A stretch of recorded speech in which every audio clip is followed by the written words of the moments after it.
Kahapon po ay narinig na rin natin sa wakas ang pinakahihintay nating ulat ukol sa mga ginawang pagdinig ng Blue Ribbon Committee patungkol sa flood control anomalies. Ngunit, Ginoong Pangulo, ang isa pong mabigat na tanong ngayon ay hindi lamang kung anong laman nito, kung hindi paano ito iniharap sa sambayanan. 9 months from the initial hearing, 5 months from the time we released the so-called minority report, and 2 months from the time I delivered my privileged speech regarding the delays in this flood control investigation, better late than never, ika nga. Subalit, nakakapagtaka naman ata na matapos ang lahat ng panahong iyon, ano po ba ang inihain sa Senado? Hindi isang formal na committee report, Ginoong Pangulo. Hindi isang rekomendasyong may bigat at otoridad ng komite. Kung hindi isang progress report na piniling ihatid sa pamamagitan ng privilege speech kahapon ng chairperson.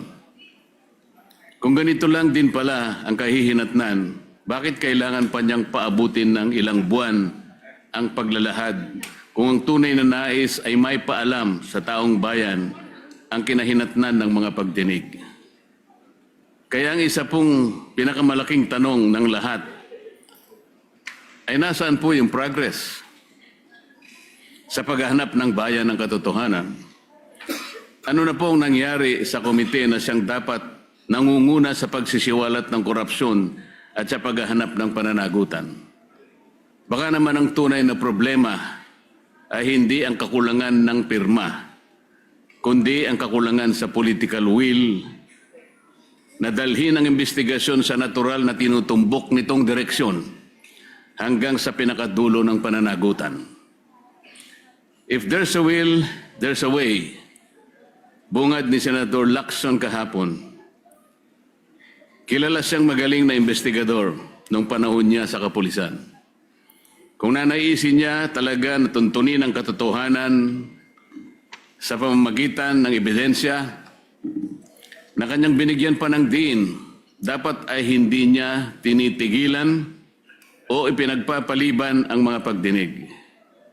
Sinasabi niya na marami daw akong dahilan kung bakit hindi ako pumipirma sa partial report.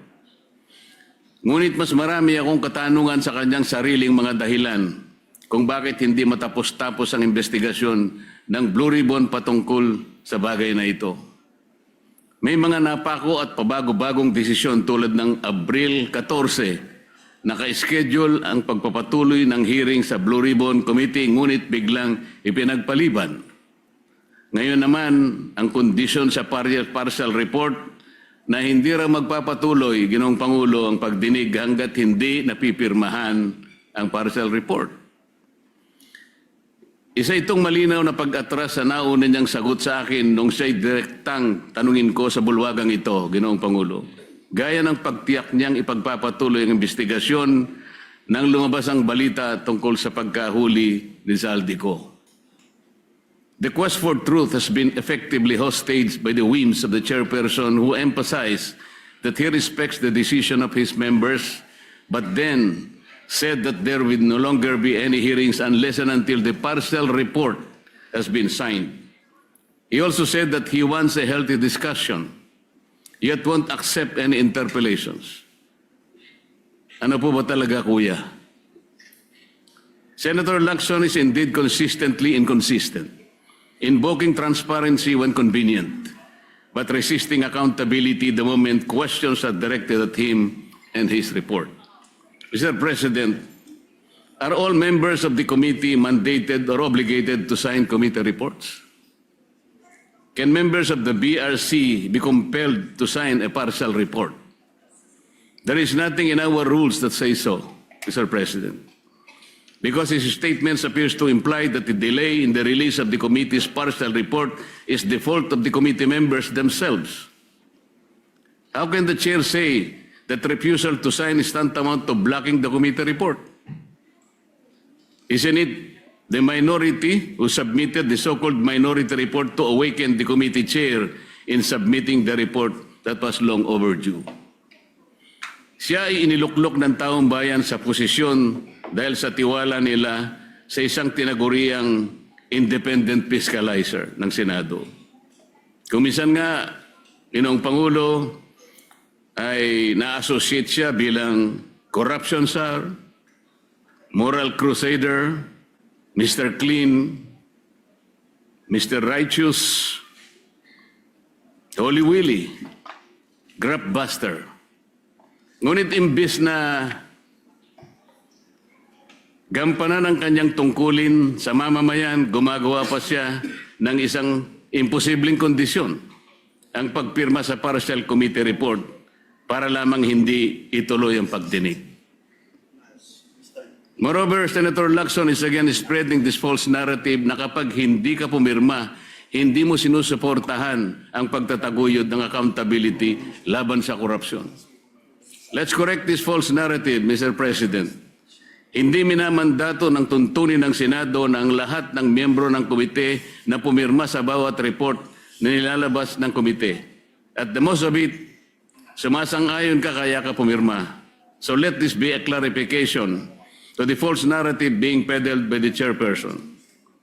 I haven't signed the report not because I don't advocate for accountability, but because the report itself is incomplete and thus could be biased, Mr. President. To press the committee members into signing a document they are not fully convinced risks compromising both the integrity of the process and the credibility of the committee. Anong kasiguraduhan ng mga miyembro ng komite na ang kanilang pagpirma sa partial committee report ay hindi gagamitin para tuldukan ang mga pagdinig at iwasan na ang paggawa ng matagal na inaantay ng taong bayan na final report? Anong gagawin o magagawa pa rin natin, Ginoong Pangulo, kung sakasakaling sabihin niya na tapos na ang pagdinig, total majority na ang nakapirma? It could be a trap, Mr. President. Bukod pa rito, Mr. President, may isang bahagi po sa nasabing privilege speech ang kumuha sa aming atensyon at hindi namin maaaring palampasin. Tulad nitong flood control scandal na patago ang atake. Ito pong slide na may pamagat na allocables at leadership fund na kanyang ipinakita sandali kahapon ay may imahe na hindi naman lubos na inilantad sa taong bayan. Putol, hindi buo, walang sapat na konteksto. At tila ba'y tumutukoy sa representasyong ito bilang humihingi ng mga proyektong katumbas ng 500. Whether it's 500 billion, 500 million, or 500,000. The big document tells a narrative that a certain Kong Marcoleta has this 500 allocation for the DPWH. At kapansin-pansin po, Mr. President, na tila hindi nakuha ng naturang slide ang inaasahang atensyon mula sa media matapos ang kanyang privilege speech. Marahil dahil maging ang mga mamahayag ay nakita ang kahinaan nito. Kaya't nakapagtataka na nitong umaga, kaninang umaga lang, Ginoong Pangulo, ay agad siyang nagkaroon ng dalawang panayam sa media upang muling bigyang diin at itulak ang parehong naratibo laban sa akin. Para bang hindi naging sapat ang privilege speech sa session hall at kailangan pang palawigin ito sa media upang masigurong kakalat ang malisyosong pagpapahiwatig kahit kulang sa linaw at sustansya. Meron pa siyang ikinuwento na noong ako ay kongresista pa at parte ng Commission on Appointments bilang chairperson ng Committee on Public Works and Highways, ako rin nang hingi ng halagang 1.5 billion na mga proyekto kapalit ng pag-confirm sa appointment ni Secretary Bonoan. Ngunit 500 million lamang daw umano ang naibigay. At sinabi pa raw sa kanya ng ibang kongresista na nabukulan sila at walang nakarating sa kanila ng mga proyekto. Nang siya'y tanungin kung may dokumento ba na susuporta rito, hindi niya sinagot ng direkta at bagos ay sinabi na lamang na kailangang suriin kung mayroong mga substandard at ghost projects sa mga pinagbigyan mula sa aking mga inendorso. Kung ang pag-endorso ng mga proyekto sa DPWH ay basihan ni Senator lakson ng pagpapaimbestiga sa akin? Hindi ba't halos dapat ng mga senador ay imbestigahan na rin? Ayon mismo kay Senator Lacson noong nakaraang taon, Setyembre yata yun, Ginoong Pangulo, halos lahat daw ng mga senador noong 19 Congress ay nag-insert ng allocation projects ng 2025 national budget na nagkakahalaga ng humigit kumulang 100 bilyong piso bawat individual. Ngunit ang ating tagapangulo, kayo po, Ginoong Pangulo, pamismo ang dumipensa sa mga senador at sinabing, I would like to make it clear that whatever budgetary amendments the senators propose, the money for these projects do not in any way go through the Senate or the senator, as some of our kababayans think. It goes directly to the implementing agencies under the executive department. Sa dinami-dami ng mga pangalang nakaladlad sa kontrobersyang ito, ang ilan pa ay tila maingat na iniiwasan ng ating chairman at hindi man lamang nabanggit ng direkta kahit paulit-ulit nang iniuugnay ng mga naglutangang testigo at ilang beses nang naidawit ang mga sinumpaang salaysay, sa mga sinumpaang salaysay. Talaga namang pilit na isinasama ako sa kanyang naratibo. Masyadong halata naman ito, Ginoong Pangulo. Ako na ngayon ang pinagtutuunan niya ng pansin. Dahil ba sa ako lamang ang nagsasabi sa kanya na gawin niya dapat ang trabaho niya, Mr. President? Kung talagang hangarin ng chairman ay katotohanan na transparency, bakit tila naging targeted ang kanyang patama sa pumupuna sa kanya? Bakit hindi siya manindigan o bakit hindi niya matindigan na mismong ombudsman na nga ang nagsabi ng kanilang kakasuhan, si Speaker Martin Romualdez? Para ba sa kanya ay walang talagang kinalaman o sadyang pikit ang kanyang mga mata sa isinisigaw ng lohika? Sadya ata talagang nagbago na ang ating kasamahan. Nasaan na ang tapang ng dating Chief PNP na habulin ang mga nagkasala sa bayan? Kung itong issue nga na patungkol sa paglimas ng ating national budget ay kanyang iniiwasan at ipinagpapaliban ng matagal, ngayon gusto niyang puntahan ng umunoy breakdown ng mga proyekto para malaman kung may mga ghost projects sa mga ito. Paraan lamang niya ito upang maipilit ang kanyang naratibo laban sa akin, Ginoong Pangulo. Hindi na po ito paghahanap ng katotohanan. Ito ay pagpapalutang ng duda sa pamamagitan ng isang palabas. Hindi na rin po bago sa akin itong ganitong pailalim na pag-atake, Ginoong Pangulo. Nakita na natin ito nang siya ay sadyang nagpakalat ng isang splice o pinagtagpi-tagping video ng aking mga pahayag upang baluktutin ang tunay kong sinabi at linlangin ang publiko tungkol sa aking posisyon. Noon pa man malinaw nang may pagtatangkang sirain hindi lamang aking pangalan kung hindi pati ang aking kredibilidad bilang lingkod bayan. At ngayon, tila inuulit na naman ang parehong taktika mula sa isang manipulated video noon hanggang sa mga pahapyaw na slide na naglalaman ng hindi kompletong dokumento ng ating mga mamayan para gumawa ng mabuti para sa ating bayan. At mas lalong nakadidismaya pa, Ginoong Pangulo, na sa halip na gamitin ang kapangyarihan ng Senado upang papanagutin ang makasalanan at hanapin ang buong katotohanan, ginagamit ito ng ilan bilang kasangkapan sa pagtitibag laban sa mga hindi kayang patahimikin at pigilan. Ginoong Pangulo, bakit ako pipirma sa isang partial report kagaya ng aking pinahayag kahapon? Ang partial report ay unfinished report. Wala pong sinasabi na ang ating mga tuntunin ay kinakailangang magpahayag ka o mag-report ka ng isang partial report. Bakit po kinakailangang partial report and hindi pa final report? At paano po tayo magkakaroon ng final report, Mr. President, kung hindi po niya itutuloy ang mga dapat na ginawa niyang pagdinig? Napakarami po ang dapat na ipatawag, gaya po ng aking ipinag-privilege speech ng mga nakaraan, Mr. President. Ngunit ayaw niya talagang tawagin ang mga taong ito. Tila baga, meron siyang pinagtatakpan talaga. Taong bayan na po naghihintay, Mr. President. Hindi ba ang taong bayan ang pinagsisilbihan natin? Meron pa po bang tinitingnan siyang mas mataas sa taong bayan, Mr. President? Palagi niyang sinasabi, hindi ko raw po naiintindihan ang interparliamentary courtesy. Mabigat na paratang, Mr. President. Sinabi ko nga po kahapon, ang interparliamentary courtesy ay kinapapalooban ng dalawang kapulungan, ang Kongreso at saka ang Senado. Paggagalangan sa bawat chamber.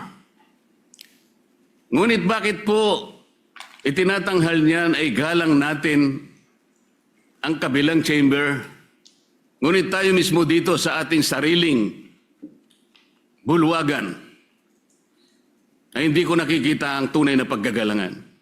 Alin bang mas importante, Ginoong Pangulo? Kailangan ba nating munang igalang ang ating kapitbahay, pero hindi natin igagalang mismo ang miyembro ng sarili nating pamilya? Dito susukatin kung sino po ang merong dalawang standards. Nasabi ko po kahapon, bakit hindi ko babaliwalayin ang konsepto ng interparliamentary courtesy kung yung pong mga taong binabanggit sa napakaraming mga testimonya ng tinawag nating mga witnesses at mga resource persons ay tumutukoy sa mga taong ito? Gagamitin pa natin yon samantalang sinabi nga natin nilimas na nga ang pera ng bayan. Gagamitin mong pagtatakip dahil sa paggalang sa interparliamentary courtesy. Hindi ba sa unang-una pa lang sila nang hindi gumalang sa mga taong bayan na pinaglilingkuran natin?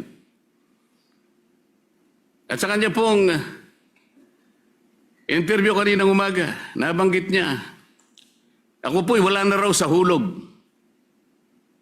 Hindi ko raw po maintindihan na tumayo siya dito at sinabi niya na ayaw muna niyang sumagot. He cannot yield to the floor until and unless the partial report has been signed by the majority. Madali pong intindihin yun, Ginoong Pangulo. Ayaw niya talagang ituloy ang pagdinig sapagkat gagawin niyang kondisyon na kinakailangan muna na mapirmahan ang partial report. Saan ka naman nakakita ng ganong klaseng pangangatwiran? Ang sabi ko po, ngayon ko lang nakita ang very highly unusual na patakaran para sa kanya. Sabi ko nga po, kung sinabi niya mismo, ayaw ko magpa-interpolate kahit kanino, lalong-lalo na kay Senator Marcoleta. Diretsahan, Mr. President, tatanggapin ko yun. Ayaw niya bakit ko siya pipilitin? Ngunit kung gagawin niyang dahilan, kaya ayaw niya magpa-interpolate, sapagkat gagawin niyang kondisyon na kailangan mapirmahan muna ang partial report, ino-hostage niya ang taong bayan, Mr. Speaker. Yun po ang hindi ko kayang tanggapin. Ano ito, takutan? Kaya niya ginawa yun? Kaipala, Mr. President, kaya pala siya nag-privilege speech. Hindi dahil sa meron siyang gustong sabihin, para ipakita niya yung kapirasong sulat na yun, may nakalagay, Kong Marcoleta, 500. Yun po yung gusto niyang palabasin. Ganito na po tayo ngayon, Ginoong Pangulo. Bakit ko pipirmahan yung partial report? Isa po sa hindi ko matanggap-tanggap do sa partial report